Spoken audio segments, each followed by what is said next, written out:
What's going on YouTube? My name is Venator, and in today's guide video, I'm going to be showing you guys how you can get to West Rail Pond without the saltwater mutation.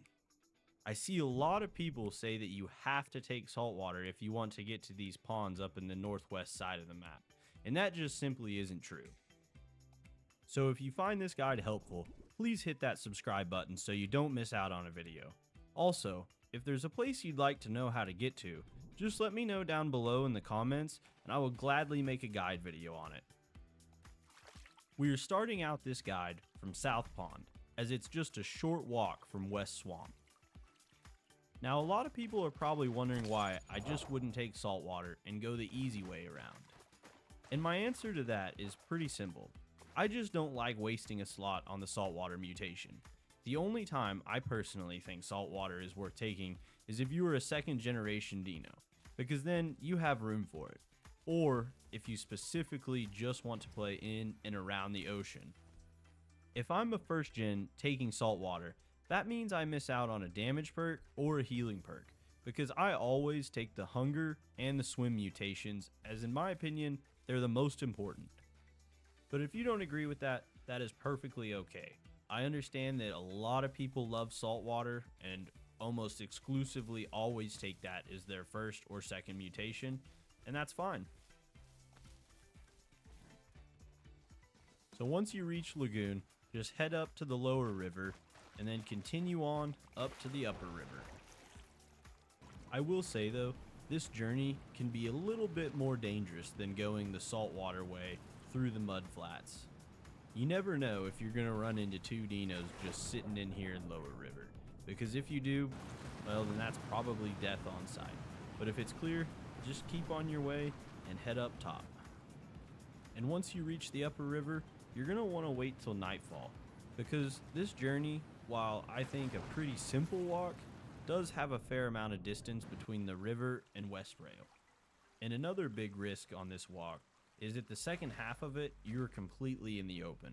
So if you get spotted by something big like a trike or stego, well, you're going to be toast.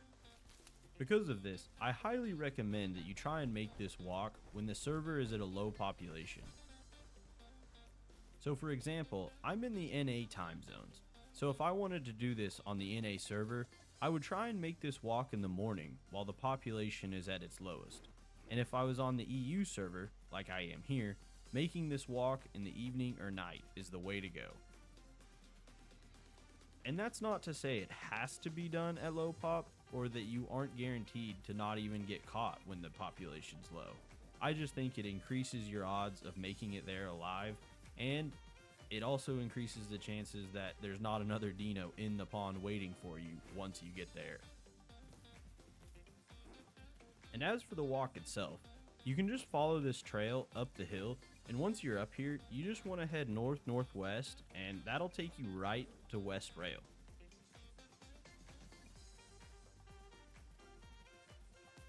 And as you can see, I've sped up the walking part of this journey just for time's sake.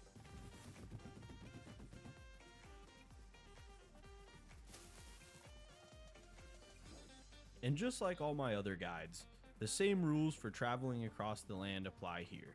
Keep your eyes about on the horizon. You'll most likely spot something big before it sees you, and you can hide in a bush, at least while you're in the jungle part.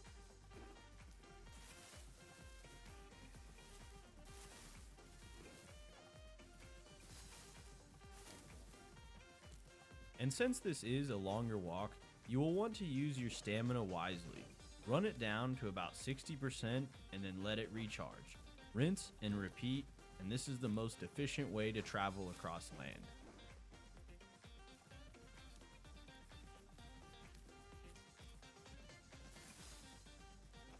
And just as a heads up, you will run out of water on this walk. But don't worry, once you hit that point, the pond is only a short distance away.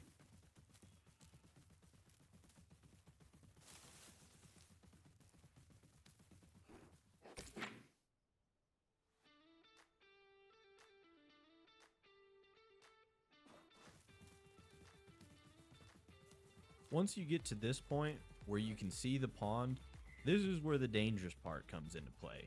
the wide open plains of West Rail. Now, if you're doing this in a highly populated server, or even middle of the road as far as pop goes, like I'd say 200 players, you can try and stick to the bushes, but most of the time I'm just going to straight line it because I want to get there as fast as possible. I only play it safe if I hear or see something in the distance that makes me nervous.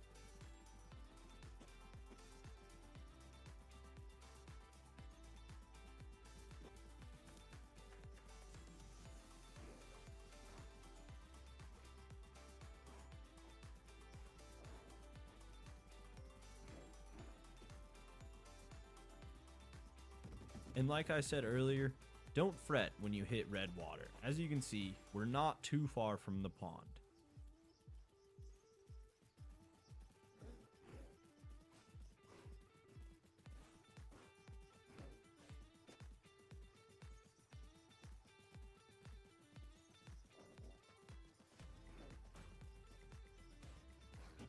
As you are approaching the pond, I definitely recommend smelling around. If you smell a bunch of bodies around the pond like this, it could be a good sign there's a dino in here. But I did this at a very low population time and there was only 60 players on, so I was fairly confident that the pond was empty, but you can never be 100% certain about that. So go into the pond with the thought in mind that you are going to have to fight for it. And since I was a little red, I went in and immediately started looking around. And just like I thought, no one was here. But if someone is here, you have to keep in mind that you're probably already one bite down if it comes to blows. And that concludes this guide. Now you guys know how exactly to get to West Rail Access Pond if you don't want to take that pesky saltwater mutation. Just kidding. I really like the saltwater mutation, but I don't always take it, and it's nice to know how to get to these areas without it.